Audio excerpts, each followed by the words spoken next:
Hello students, this is Shuchi, your biology teacher, and our today's topic is artificial vegetative propagation.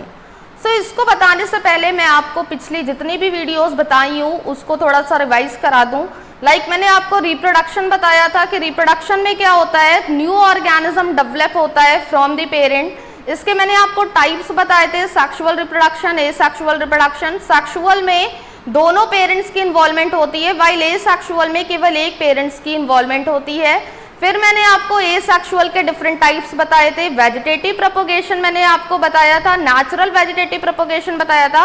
आज का हमारा topic है artificial vegetative propagation.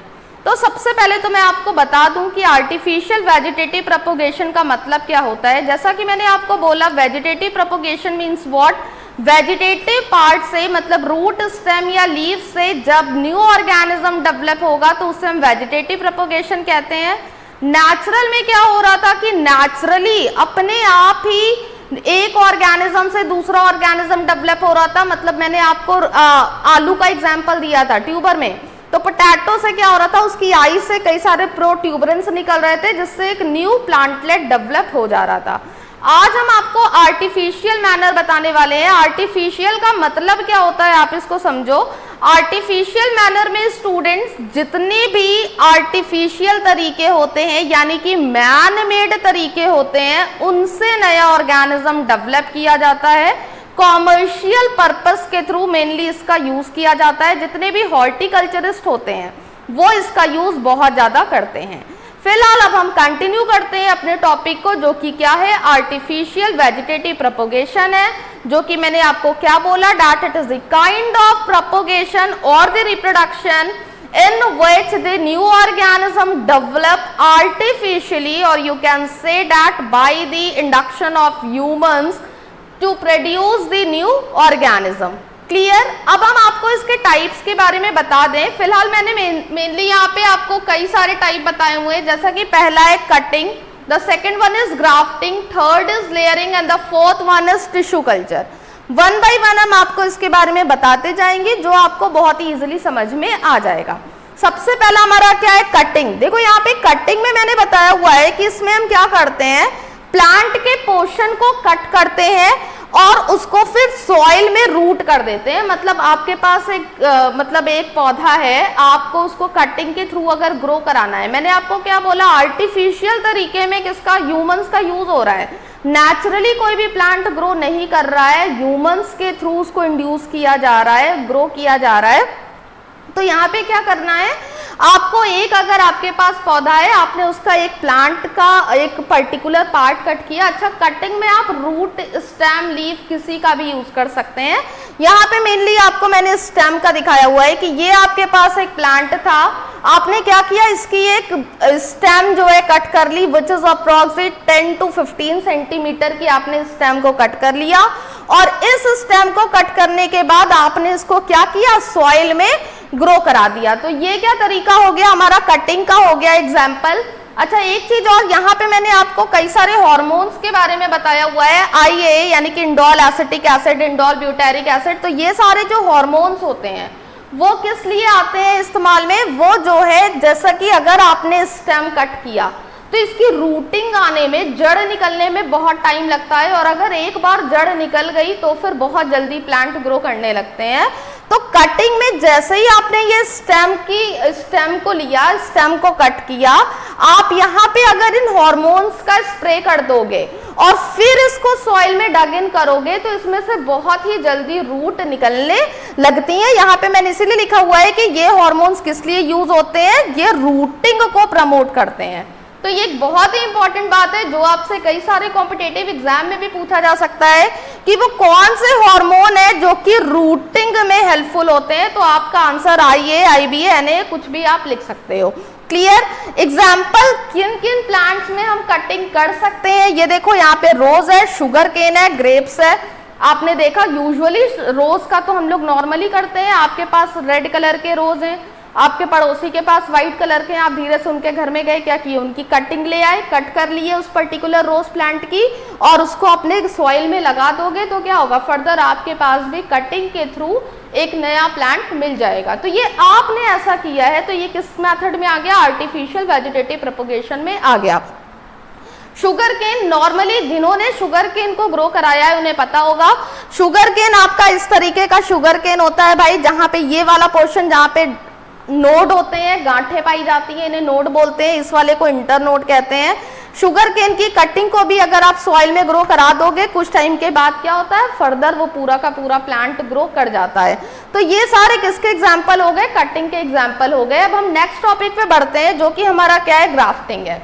देखो ये बहुत ही इंटरेस्टिंग है, in fact one of my favourite type of the artificial vegetative propagation, grafting, जो बहुत ही इंटरेस्टिंग होता है। इसमें हम क्या करते हैं, दो डिफरेंट प्लांट को लेते हैं और उन प्लांट को इस तरीके से ज्वाइन करते हैं कि वो एक प्लांट की तरह दिखने लगे, और देन उसको इसके लिए करते क्या है, हम उसको टाई कर देते हैं, किसी चीज से बांध देते हैं। देखो यहाँ पे मैंने लिखा हुआ है, joining of two different plant in such a way that they live as one plant. Clear, कि मतलब इस तरीके से ये दिखने लगे कि ये एक ही प्लांट है। देखो यहाँ पे मैंने क्या किया है, अब आप इसको इस तरीके से समझो, आपके पास अगेन व्हाइट कलर के रोज प्लांट हैं, या व्हाइट कलर के आपके हिबिस्कस हैं, या व्हाइट कलर के आपके दूसरे कोई प्लांट हैं।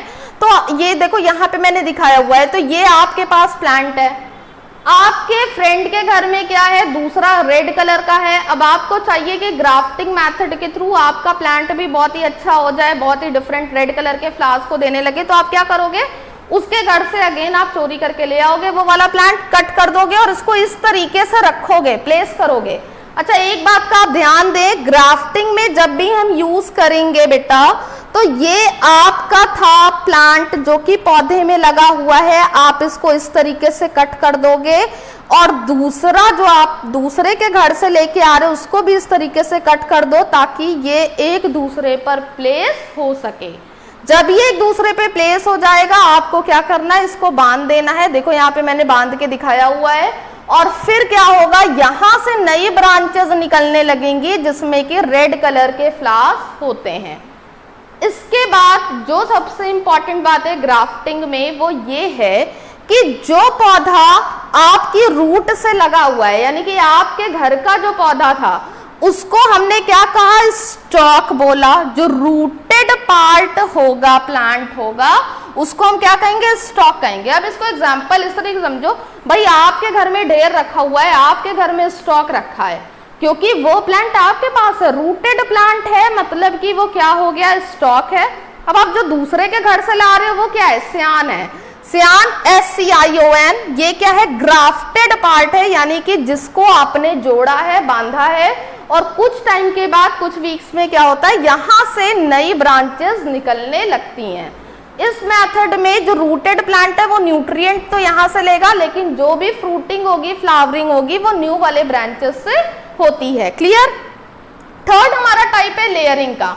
लेयरिंग में क्या होता है, देखो जो रूट डेवलप करती है वो स्टेम से करती है, और वो स्टेम से डिटैच नहीं हुई होती है, तभी वो रूटिंग करने लगती है। मतलब क्या है, देखो यहाँ पे मैंने डायग्राम के थ्रू बहुत इजीली समझाया है।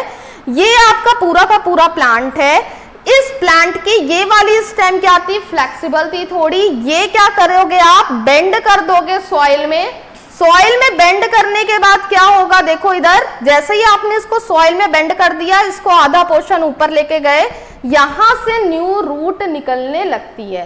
जैसे ही यहां से न्यू रूट निकलने लगेगी तो क्या होगा, आप कुछ टाइम के बाद भाई इसको अलग कर दो। जैसे ही आप अलग कर दोगे, ये अलग इंडिपेंडेंटली सर्वाइव करने लगेगा। तो ये क्या मेथड हो गया, हमारा लेयरिंग का मेथड हो गया।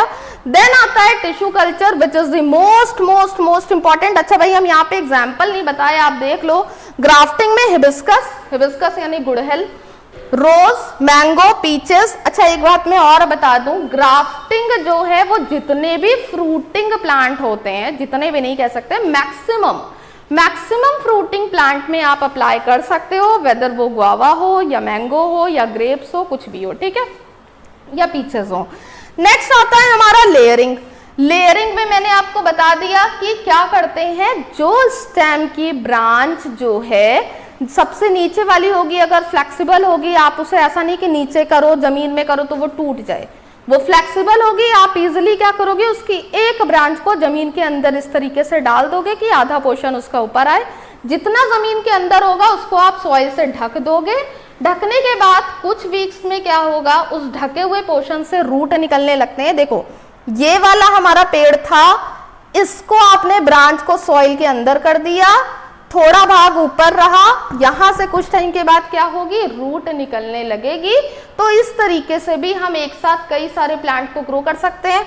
मान लो कुछ टाइम के बाद ये वाली भी स्टेम जो है बड़ी हो गई, आपने क्या किया, इसको जमीन के अंदर कर दिया, आधा जमीन के अंदर कर दोगे, यहां से रूट निकलने लगेगी और ये फर्दर ग्रो करने लगेगा। आप इसको डिटैच करके नया प्लांट मतलब सरवाइव करा सकते हो।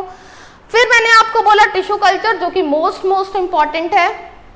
देखो यहाँ पे ये टिश्यू कल्चर का जो मेथड होता है, दिस इज वेरी इंपॉर्टेंट भी आप कह सकते हो। इसका दूसरा नाम भी कई बार आता है कि what is the another name of the tissue culture, जो कि क्या है, माइक्रो प्रोपोगेशन है। तो आप इसको जरूर याद रखें सारे स्टूडेंट कि tissue culture is also known as the micro propagation.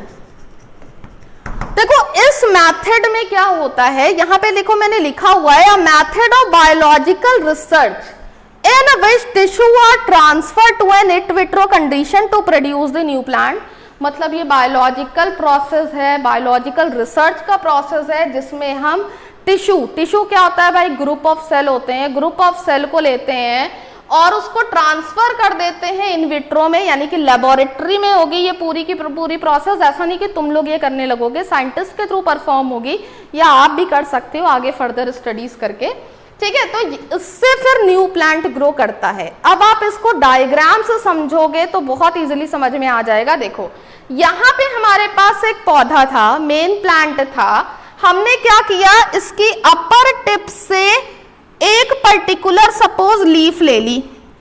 Leaf क्या हो गई हमारी, ग्रुप ऑफ सेल हो गई। इस लीफ को हम कहते क्या है, यहाँ पे आप देखो, ये आपको टर्म जरूर पता होना चाहिए, इसको हम एक्स प्लांट कहते हैं।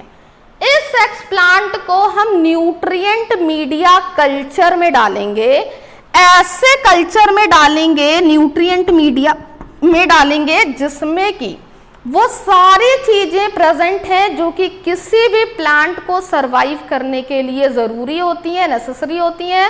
लाइक सारे हार्मोन्स का हम यूज करेंगे, सारे मिनरल्स का हम यूज करेंगे, जिससे कि ये जो एक्स प्लांट है वो धीरे धीरे ग्रो करने लगता है। जैसे ही ये एक्स प्लांट ग्रो करेगा, ये कन्वर्ट हो जाएगा कैलस में। ये सारी टर्मिनोलॉजी बहुत इंपॉर्टेंट है, तो आप इसको जरूर याद रखें। पहला एक्स प्लांट, EXPLANT, दूसरा क्या है, callus, CALLUS। It's very important, तो आपको ये जरूर पता होना चाहिए। कभी कभी पूछा जा सकता है कैलस क्या होता है, तो कैलस क्या है, अ ग्रुप ऑफ, या आप कह सकते हो मास ऑफ दिस सेल। भाई ये हमारी सेल थी, ये क्या हो गया, कई सारे मास, एक लंप सा फॉर्म हो जाता है, उसी को हम क्या कहते हैं, कैलस कहते हैं। फिर कुछ टाइम के बाद क्या होता है, अच्छा ये स्टेराइल होना चाहिए प्रॉपर आपका, अगर उस लेबोरेटरी में कोई भी ऐसा नहीं कि कुछ भी आ गया, पूरी तरीके से ये स्टेराइल मेथड होती है। इस कैलस में कुछ टाइम के बाद क्या होता है, स्मॉल प्लांटलेट अराइज हो जाते हैं। इन प्लांटलेट को फिर आप क्या करो, फर्दर अलग कंटेनर में रख दो। तो ये जो पूरी प्रोसेस है ये कैसी होती है बेटा, इन विट्रो होती है, विद इन द लैब होती है। इस एक प्लांट से देखो यहाँ पे कितने सारे प्लांट बन गए, तो ये क्या है, टिश्यू कल्चर है। इसमें अच्छा एक सेल से हमने कई सारी चीजें बना ली, तो ये टोटीपोटेंट सेल कही जाती है। टोटीपोटेंट का मतलब क्या होता है, एक सेल से जब पूरा ऑर्गेनिज्म डेवलप हो जाता है तो उसे हम टोटीपोटेंट सेल कहते हैं। अब ये क्या था, आर्टिफिशियल वेजिटेटिव प्रोपोगेशन था। इसको और अच्छे से डिफाइन करने के लिए आप यहां पे देखो, ये हमारे पास प्लांट है। इस प्लांट में अगर हमें कटिंग करनी है तो हम क्या करेंगे, इस प्लांट का हम एक पर्टिकुलर स्टेम को कट करेंगे और इस स्टेम को हम दोबारा से कहीं और दूसरी सॉइल में ग्रो करा देंगे। इसको ग्रो जैसे ही हम करा देंगे कुछ टाइम के बाद इसमें से रूटिंग होने लगती है, या मैंने आपको क्या बोला कि आप इसकी स्टेम पर इस हार्मोन को आइए इंडोल एसिटिक एसिड या इंडोल ब्यूटारिक एसिड या एनए किसी का भी आप स्प्रे अगर कर दोगे तो यहाँ से बहुत ही जल्दी रूट निकलने लगेगी और प्लांट एक नया डेवलप हो जाएगा। सेकंड मैंने आपको बताया ग्राफ्टिंग। ग्राफ्टिंग में मैंने आपको कहा कि हमारे पास एक है प्लांट, आपको दूसरा चाहिए, दूसरे के घर से आप लेके आए, सपोज आपने दूसरा एक प्लांट लिया और फिर क्या किया, इसको इस तरीके से आपने बेटा ग्राफ्ट कर दिया, इसी तरीके से इसको आपने ऊपर ऐसे समझो लगा दिया और इसको लगाने के बाद आपने क्या किया, बांध दिया, टाई कर दिया। जैसे ही आप इसको टाई कर दोगे, बांध दोगे तो क्या होगा, यहां से ही नई ब्रांचेस निकलने लगेंगी और एक नया पौधा डेवलप हो जाएगा। थर्ड मैंने आपको लेयरिंग बताई है। लेयरिंग आप इसी में समझ लो, जैसे कि ये हमारी सबसे नीचे की ब्रांच है, इस ब्रांच को हम इस तरीके से ऐसे अगर बेंट करें और सॉइल में इस तरीके से गाड़ दें तो क्या होगा, जितनी ब्रांच जमीन के अंदर धंसी हुई है कुछ टाइम के बाद उस पर्टिकुलर ब्रांच में से रूट निकलने लगती है। तो इस प्रोसेस को हम लेयरिंग कहते हैं। लेयरिंग क्यों कहते हैं, क्योंकि इस स्टेम को हमने लेयर के अंदर कर दिया है। लेयर के अंदर कर देने की वजह से हम इसे क्या कहते हैं, लेयरिंग कहते हैं। Clear student. नेक्स्ट मैंने आपको टिश्यू कल्चर बताया है, जो मैंने आपको बोला है कि ये कहाँ पे पॉसिबल है, लेबोरेटरी में पॉसिबल है, इस तरीके से नॉर्मली आप नहीं कर सकते हो। अगर हम इसके एडवांटेजेस की बात करें तो देखो खुद से क्लियर हो रहा है, हमें डिफरेंट वैरायटी के पौधे मिल रहे हैं। अगर हम टिश्यू कल्चर की बात करें तो हमें एक पौधे से कितने सारे प्लांट मिल गए, समझ रहे हो। इस तरह हमें क्या है, नई वैरायटीज भी मिल जा रही हैं। जैसे कि अगर आप देखो टिश्यू कल्चर की अगर हम बात करें, टिश्यू कल्चर से हम कई सारी चीजें डिफरेंट सपोज आप इस तरीके से समझो कि अगर आपके पास केवल एक पौधा बचा है जिसका मेडिसिनल वैल्यू बहुत ज्यादा है, अब आप उसको टिश्यू कल्चर के थ्रू क्या कर सकते हो, कंजर्व कर सकते हो। आप उस एक पौधे से कई सारे डिफरेंट पौधे, मतलब वही वाले कई सारे पौधे बना सकते हो। तो ये भी एडवांटेज हो गया। एक तो इसमें टाइम बहुत ही कम लग रहा है, क्योंकि अगर आप सीड लोगे, सीड को ग्रो कराओगे, फिर वो जर्मिनेट होगी, जर्मिनेट होने के बाद पता नहीं कितने दिन में वो बड़ा होगा पौधा, फिर उसमें से फ्लावर निकलेंगे या फ्रूट निकलेंगे, तो बहुत ही टाइम टेकिंग प्रोसेस होती है।